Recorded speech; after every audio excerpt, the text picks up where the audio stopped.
Good. I'm going to put it on mute. Okay.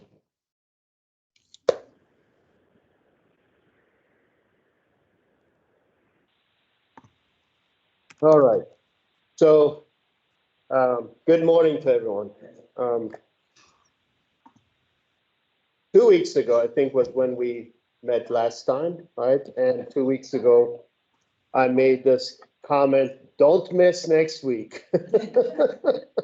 Because it's going to be an important one.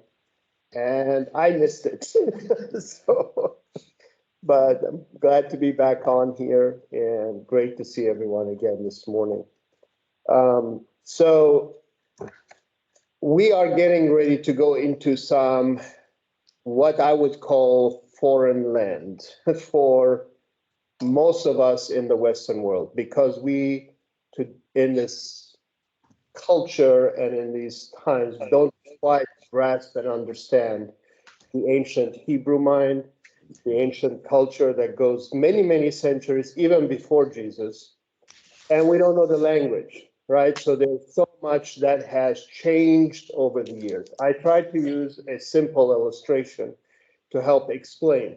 Think back about the new words that we have even in our English language, just to kind of give some sense to what I'm trying to explain here. If we were living, let's say, 30 years ago, and you heard the word, go Google it, would that have made sense? No. Absolutely not. Yes.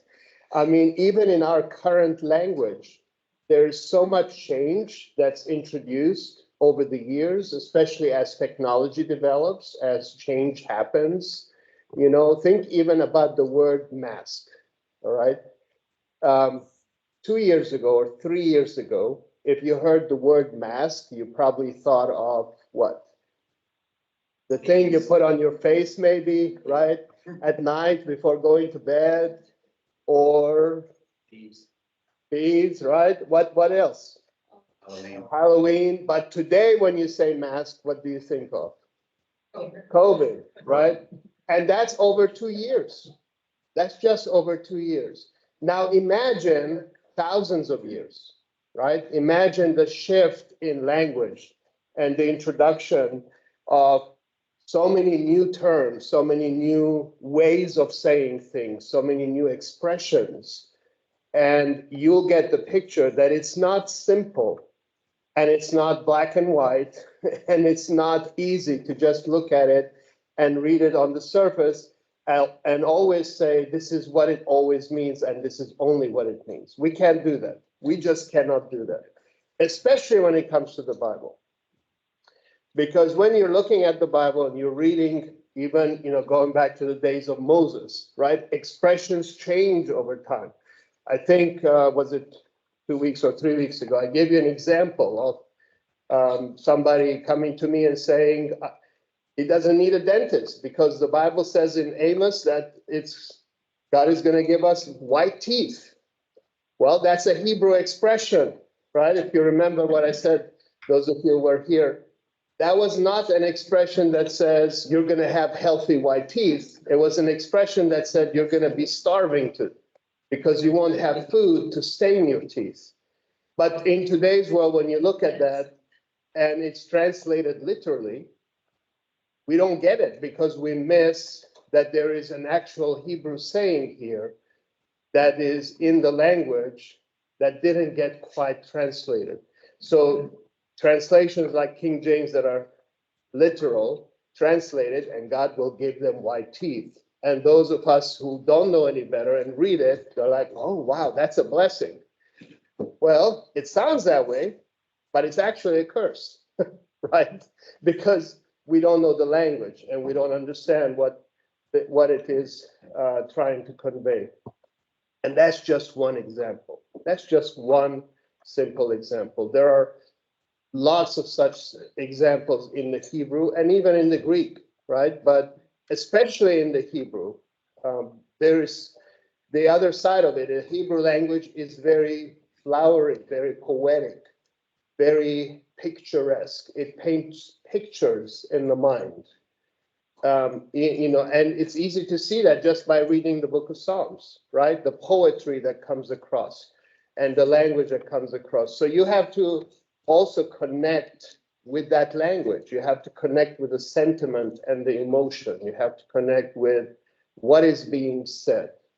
So today I'm going to start by diving into that foreign world a little bit. I really wanted to say a lot more and cover a lot more today, this morning. But I just couldn't see how I could do it. There's just so much to pack. And then my mother-in-law, God bless her, she's with us, she said, you don't have to give it to us all at once. I said, you know what, you're right. You're right. So we're gonna do it slowly. And I had made a statement that going through this will change the way you look at the Old Testament. And when I say you, I also mean us, in general. I'm not pointing at any one person in general. But yes, it will absolutely change the way we look at the Old Testament, the way we read it, with the way we understand it, because now we're looking at it from a holistic perspective. We're looking at it from the language, from the culture, from what it meant back in the day, rather than looking at it in a flat surface of English that misses a lot of the background and the depth. And I'm not beating down on any translation, so don't take me in the wrong way here. I'm trying to set a stage for what is to come. So I'm asking you to go on this journey with me. It's going to be strange for some of it, but it will make sense. I promise you it will make sense once we get through it. And of course, as always, if you have questions, always ask. So another illustration. If I asked you today, what is the highest altitude on Earth? What would be your answer? Sorry? Mount Everest. Mount Everest. Okay, that's correct. Mount Everest is, there it goes. Mount Everest is the highest altitude on Earth, 29,000 plus feet.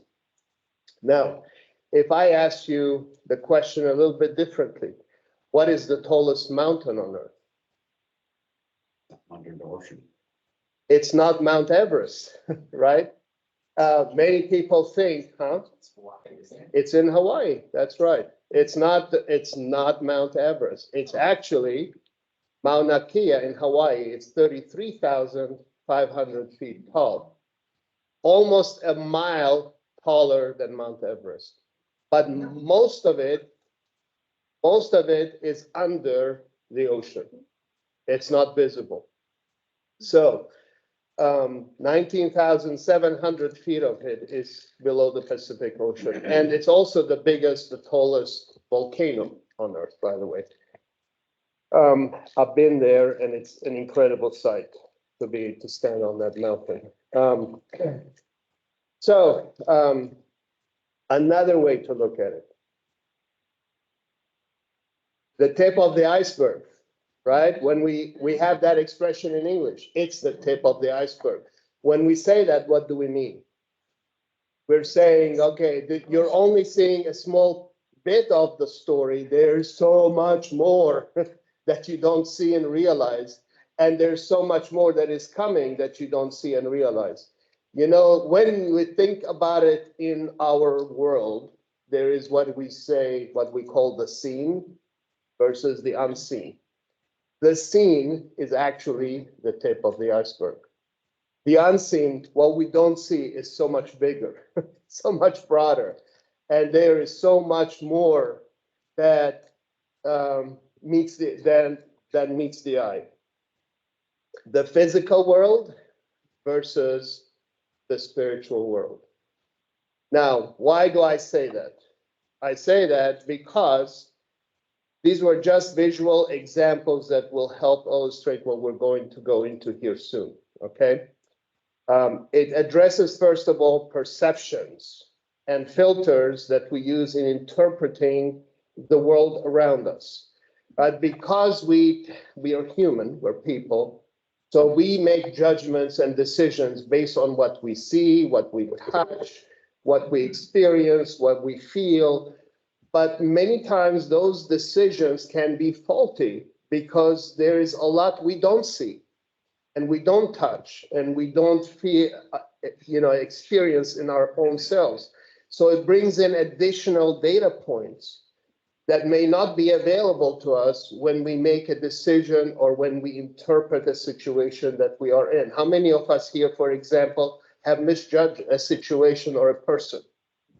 Right? All of us. And how many of us who have done that later realized, oh my gosh, I was so wrong because I didn't know, fill in the blank, right? And this is the difference that we're bringing here, because there is the seen and physical and experienced world.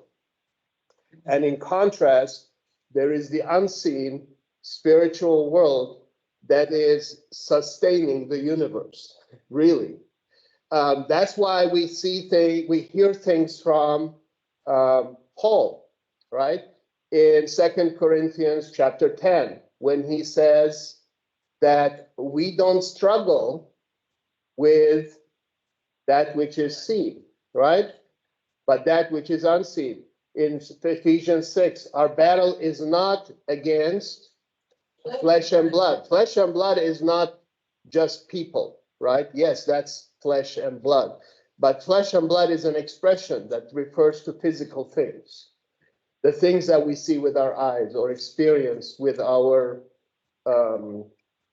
senses. Thank you, Nate. Sometimes the words fail me. So there is so much more involved here, right? And what we perceive many times is reality to us, but it's not the full reality as we know it, or even the full truth as it stands, because there's so much we don't see and we don't recognize. These are things that I'm explaining to help bring some context to what I'm about to go into here, right? The Old Testament has so much more than we typically perceive or even realize that it has. Okay, so please keep this in mind as we go into this. One thing Paul says that I really love in 2 Corinthians chapter 10, verse 7, the first part of the verse. He says, you are looking only on the surface of things. He's telling the Corinthians, the people in Corinth. He says, you are only looking at the surface of things. Why is that the dangerous thing? Why is that a dangerous thing when we only look at the surface? Because you're not seeing the whole. We're not seeing the whole picture. That's right.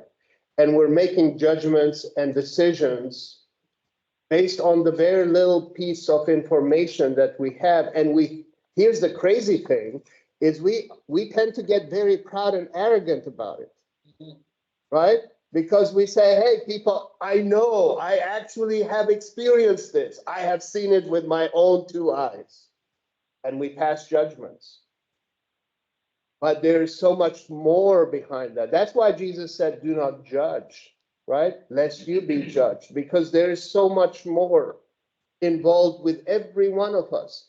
There's so much about each one of you that I don't know. And there's so much about me that you don't know. So just by looking at each other and passing judgment, that's a mistake. We say in English, don't judge the book by its cover. Yes, true.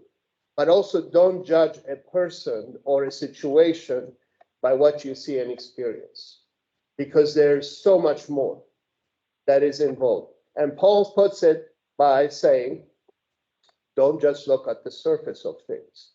This is in the context of talking about spiritual warfare. That's what Paul says. In the context of spiritual warfare, he tells them, you are only looking at the surface of things. So the things you face, the struggles, the battles, the temptations, the challenges that you're facing, Paul is saying, you are just looking at the actual thing you're going through, but not realizing that behind that, there is an entire massive spiritual world that's driving these things that are happening to you today. He tells us in Ephesians 6, our struggle is not against flesh and blood, but against the rulers, the authorities, the powers of this dark world. Let me pause here and ask a question. Who are the rulers and the authorities and the powers in this dark world? It's not people, right? He's not talking about people here, right? People get caught into this because they get manipulated by the dark powers of the world. But he's talking about the spiritual forces that are behind the bad things people do and the bad things that happen. We are not, our struggle is not against flesh and blood, but it's against the demonic forces, the powers that we don't see with our own eyes, against the spiritual forces of evil in the heavenly realms. Now, this is such an important truth. This is such an important truth that you're going to hear me say that repeatedly in this class, because that is, to me, it's like an understatement of the Bible, right? Because there is so much that God reveals and demonstrates and shows and expresses to us through the spiritual world and because of the spiritual world, that if we miss this point, we can miss what he is doing, right? And the same applies to us today. If we don't understand this point, we can completely misinterpret the things that are happening to us and in our lives each day. We have to keep in mind that what we are dealing with on a daily basis is not just physical, even though it looks that way, even though it feels that way, even though it appears that way. There is a spiritual world behind it, and there's a battle that is ongoing. That's why Paul says, don't just look at the surface of things. Okay? So I said enough about this. Any questions on this point? Because we will go into this more as we progress, but this is a very important thing to keep in mind. Does it make sense? Okay, so over the next 2 weeks, today and next week, we are just going to look at the word God in the Old Testament. Okay, what does it mean? And how should we understand it? And how should we interpret it? When we run across that word, how should we understand that word that we translate today as G-O-D, God? And it's simple in English, right?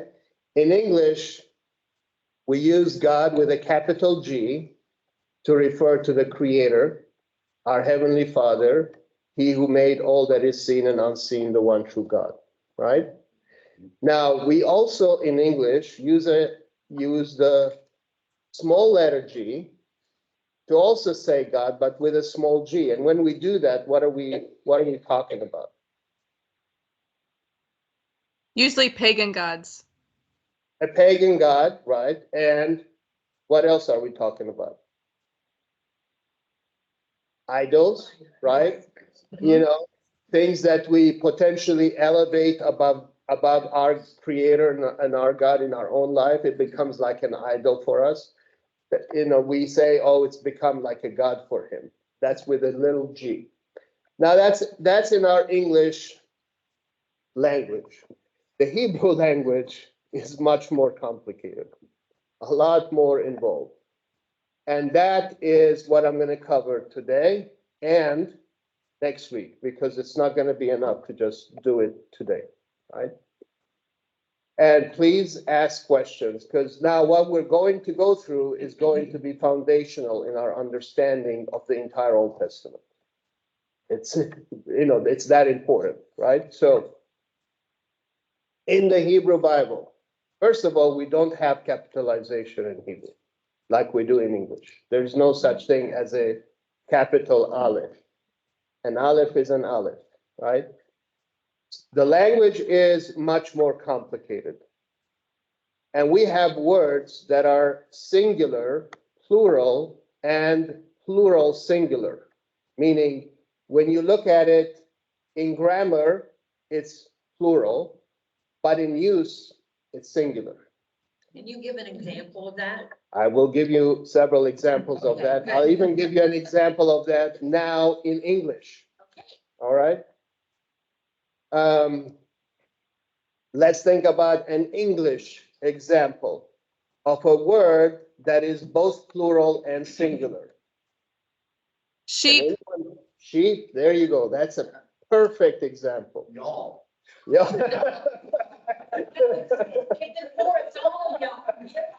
That's right. I love that name. Yeah. Y'all, if you're living in the South, yes. There you go. But sheep, yeah, that's an excellent example of a plural singular word, right? Because I can say to you, I bought a sheep today. And what would you think? What would you hear? That I bought one single sheep today. Or I can say to you in a sentence, oh, I was in the country and I saw 2 herds of sheep. What would you think of? Many, right? But it's the same word, sheep, that translates either as one or as many.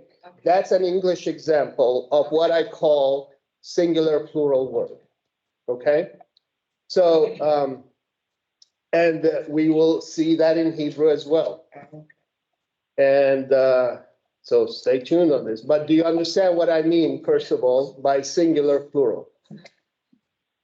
And we also have words where the same word can have multiple different meanings or uses in the language.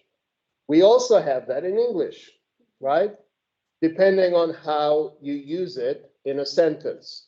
So when you read in a sentence like the word sheep, how do you know if it's a plural form or a singular form? The context. The word with it. And the words that come with it. Excellent, excellent. So if I said that sheep is, for example, then we know I'm talking about one. Or if I said that sheep are, then you know I'm talking about many. That's how the language identifies if we're talking about one or many, right? If I said, also contextually, it may not be is or are, it may be in the context of things. So for example, I would say the herd of sheep.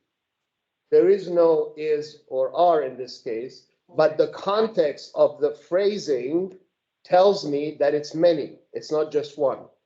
The use of the word herd. We have the same thing in Hebrew, okay? So that's the kind of stuff we have to keep in mind when we are looking at the Hebrew language and trying to understand it. There are so many mistakes that are made by people who think they know Hebrew and they go and start reading it and misunderstand and mistranslate the wording. And, you know, you have well-intentioned teachers and preachers who go out there and they look up a word and say, oh, it's plural. Okay, great. Here's what it means. No, that's not enough. Okay. You have to really dig deeper and go beyond the surface. And I say this all to lay context for what I'm about to talk about. Okay, so let's look at some of these words together. Okay, first of all, the first word I want to look at is the word El. El. So in Hebrew, the word El is singular. It's singular masculine. It can mean God with a capital G, which, you know, obviously our talks about God the Father. It can mean that in Hebrew, an example is El Elyon, God Most High, right? El Elyon, God Most High. It can also be God with a small g. The same word can be God with a capital G, and the same word can be God with a small g. It can also mean idol, depending on the context. And I'm going to show you examples of all of these. And it can mean nothing about God at all. It could mean might, mighty, or power. That's actually the origin of that word.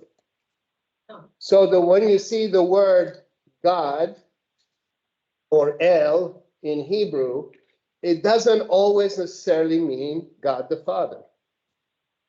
It can mean an idol, it can mean a God, it can mean might and power in Hebrew.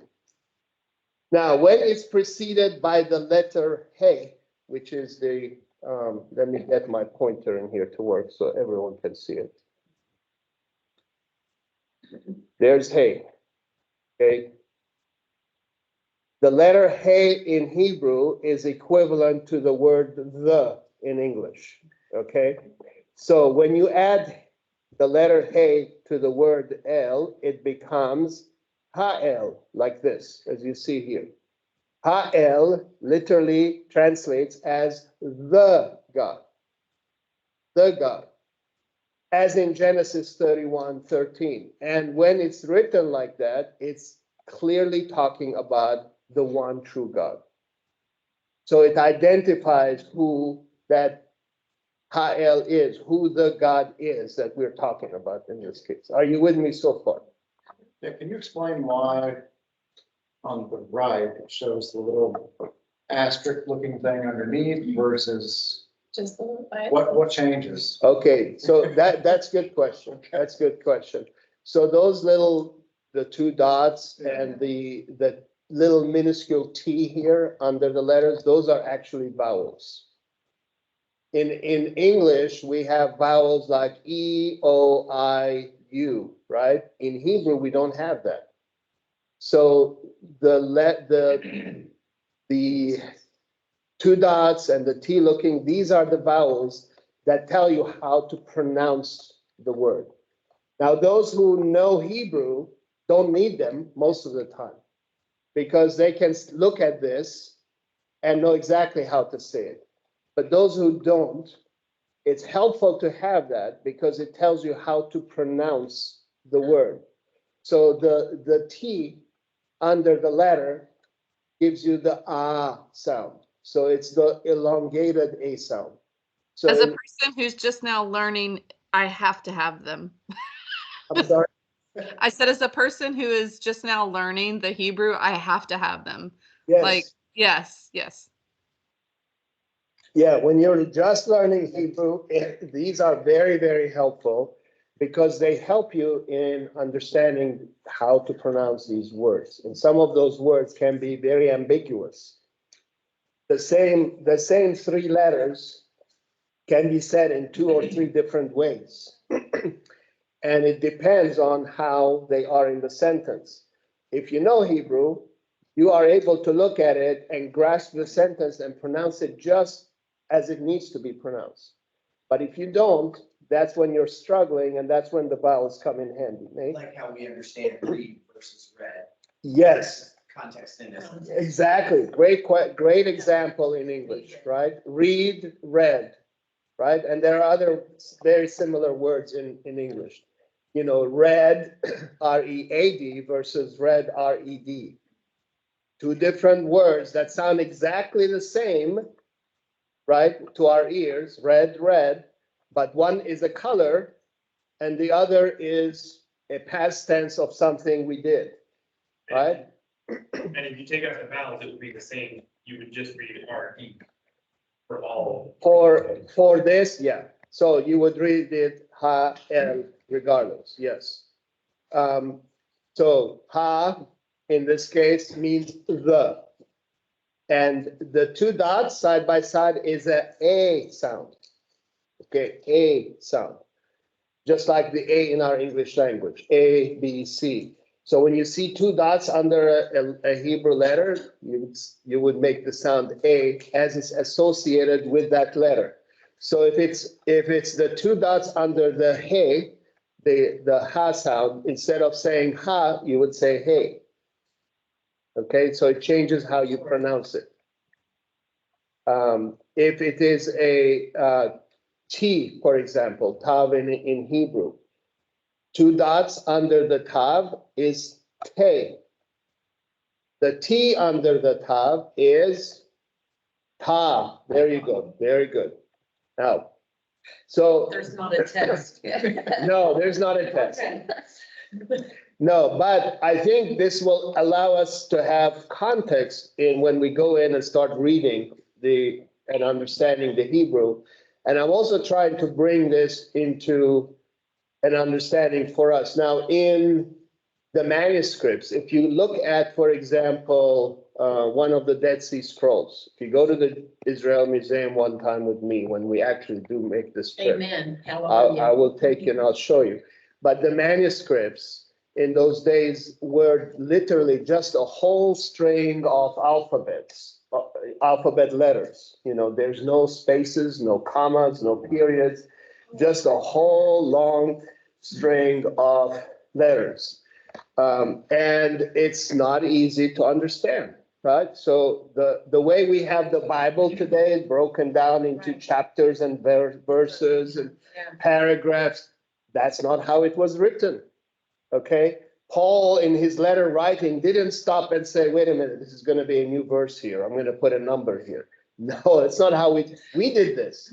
We did this to help us understand and simplify and be able to refer to. Imagine having a manuscript and wanting to tell someone, go to where on the manuscript, right? You know, you have to have an exact coordinate to tell them to go to a particular verse.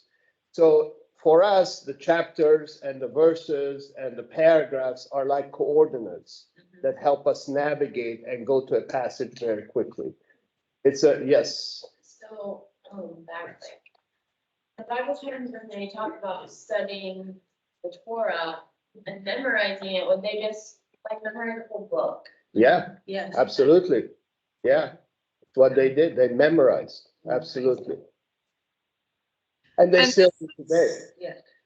yeah, but it's also why just quoting a verse by itself is also, in many cases, dangerous.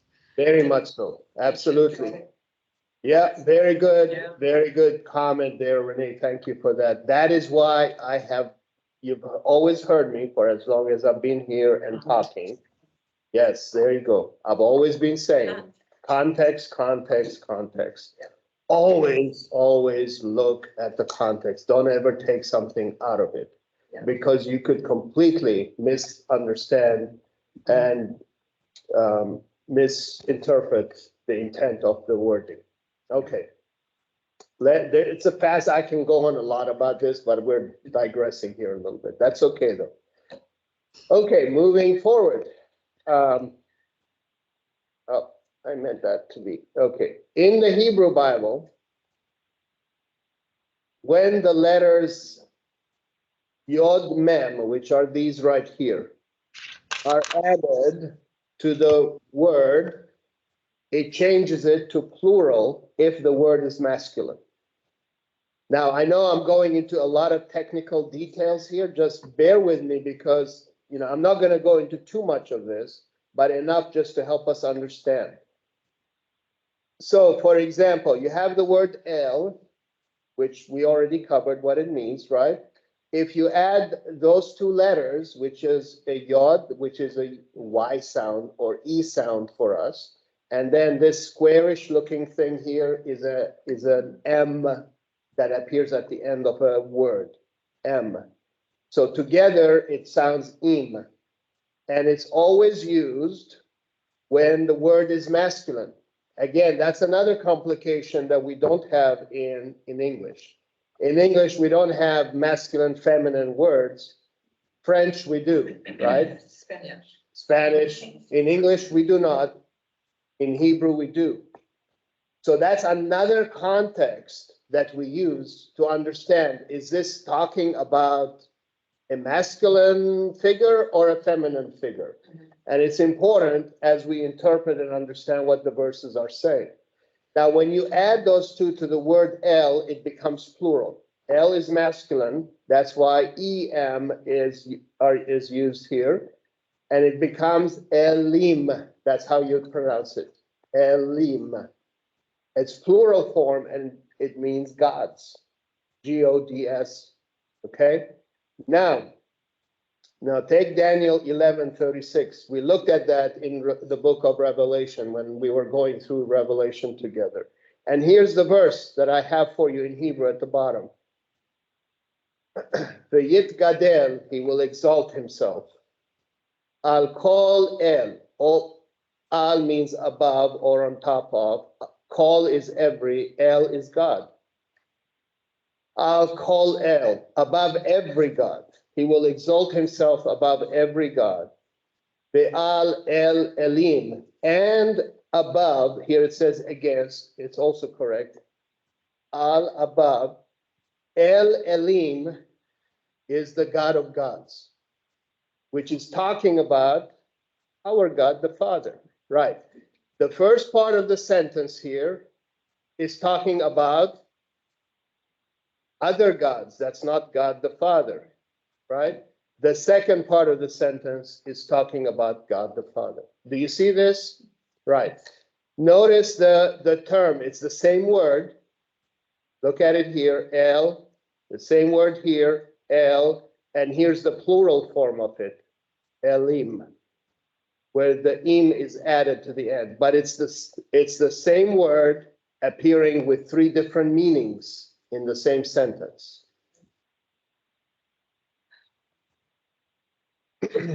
Is the light bulb coming on here a little bit, right? I'm just trying to connect. No? Are you reading that from right to left? Yes. Yeah. Can you pick any direction you want? No. Can you in English? Only if you want to. Can't. No. I mean, you can, right? You can, but it's not the order of things. In English, we read left to right. In Hebrew, right to left. Right. That makes more sense now as you're explaining it, because I'm looking at what you were showing us, adding the M to the end, and I'm like, that's the beginning of the word. Yes. Yes. Yeah, okay. You're with me now, I'm getting right? it. Great. Awesome. Awesome. Yeah. And if I know you use some of an you- interlinear Bible, this is worse. Yes. That's right. Yes. Imagine when there is no punctuation, no vowels, no spaces, no paragraphs. And then you understand why we have so many manuscripts, Yes. right? Why we have so many interpretations. I want to show you something. I wish I had a blackboard and I could do it, but White. oh yeah, I'll do it here. And do we have anything? Spin around. I'm staring at it and saying, I wish I had.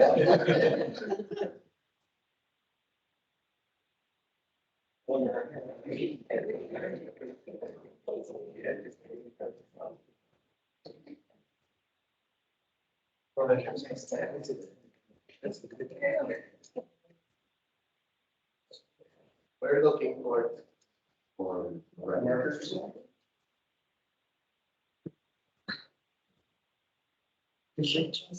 I don't know if I can show everyone on Teams what I'm about to do, but yeah. Unless we use the whiteboard on Teams. Oh, yeah, I could do that. That's true. I forgot about that too. Okay, but if you all look over here a second.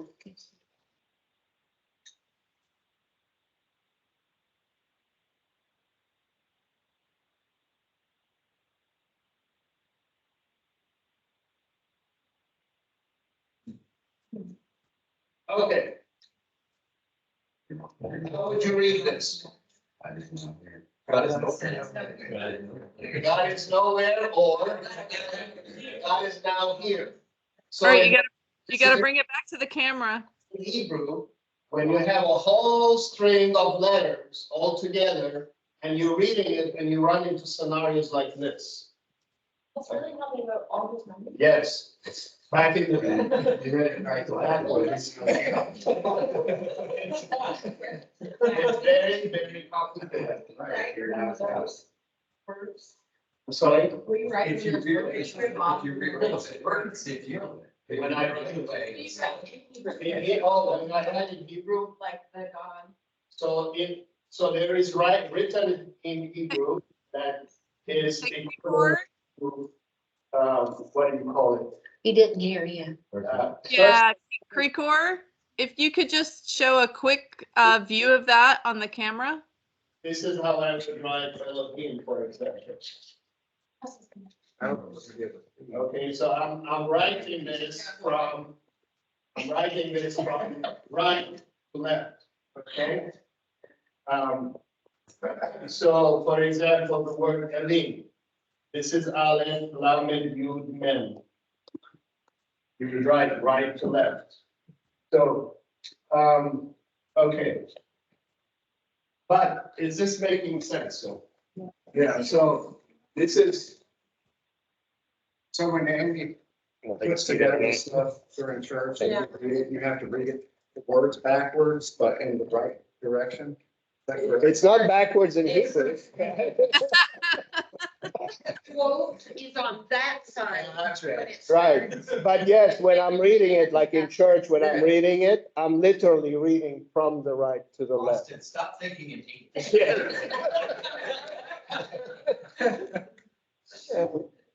So, yeah, I can show that on the whiteboard also, but how do I keep forgetting how to do this, Renee.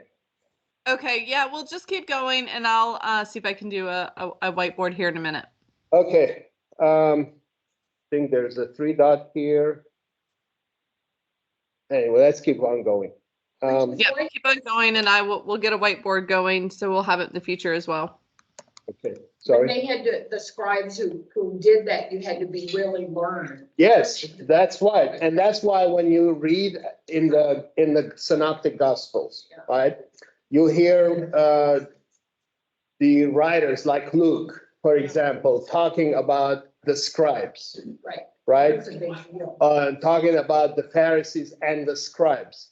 The scribes were very learned Jews who were very, very deeply, intimately familiar with the Bible. Well, their Bible at the time was the Old Testament, as we have said already, right? So they're intimately familiar with this, and they're able to look at it and read it exactly as it's supposed to be. So what I was showing Renee and everyone online are the words that spell out God is now here, except without spaces in between the words.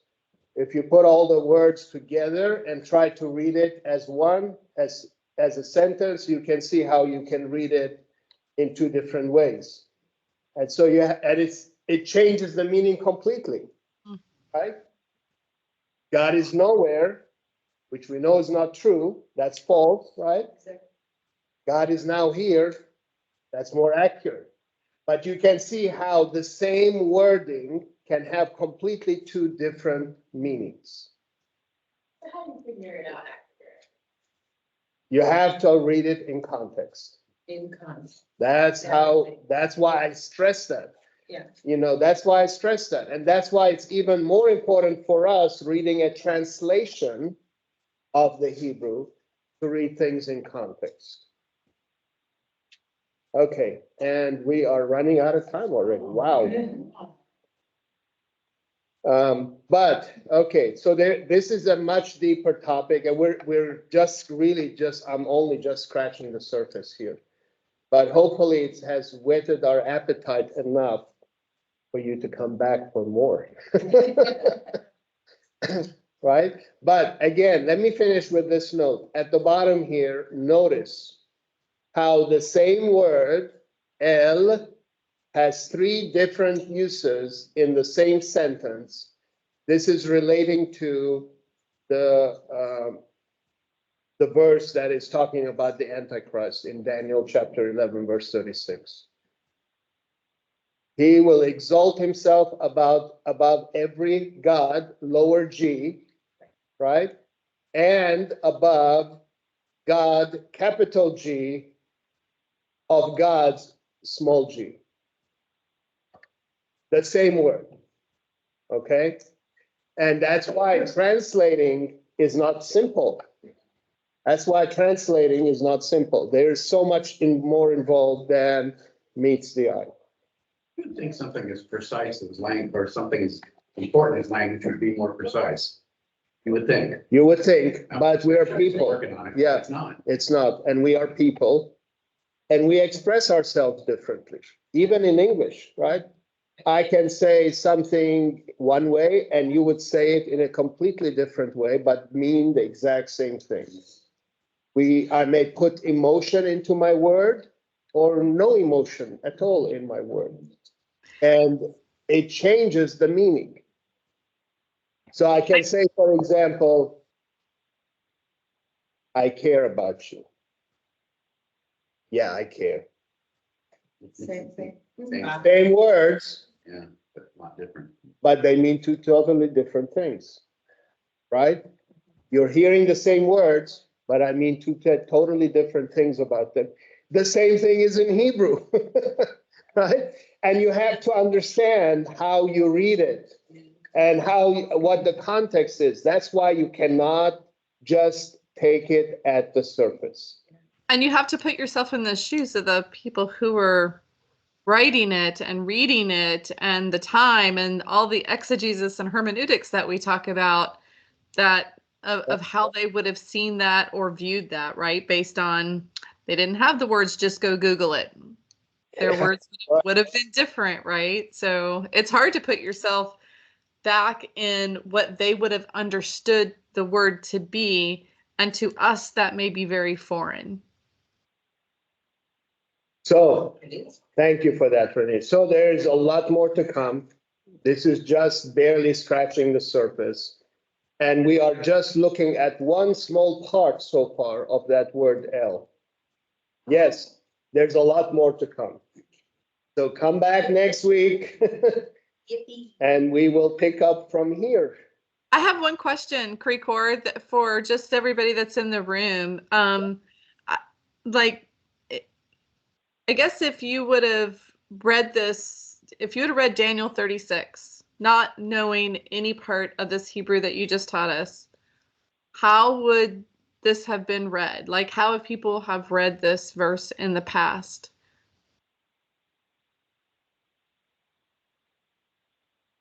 How has it changed for them?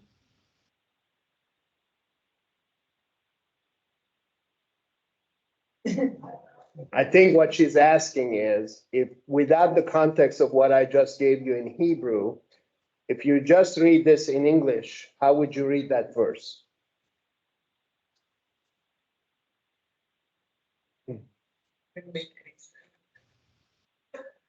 Doesn't make sense, okay? Yeah, maybe. You could almost read it in a negative light. Read it in a potentially negative light. It kind of makes sense for us because we are reading it in English and we have the benefit of the translators, so we're doing all this work. Right, we have the benefit of it. Right. But it's interesting to know, I guess. Yeah, but keep this in mind though, because there are so many translations, right? They're trying to. So many translations, and they're not all accurate. I tell you, they are not all accurate. Many of them are not. Anyway, they're waiting to come into the room, so let's close in prayer. Father, thank you for your word that is rich and deep, Lord, and we just pray that you'll keep teaching us from your word, that we will grow in your knowledge and walk in your path. In Jesus' name, amen. Thank Thank you as always, Krikor.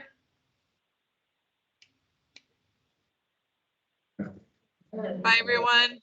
Bye.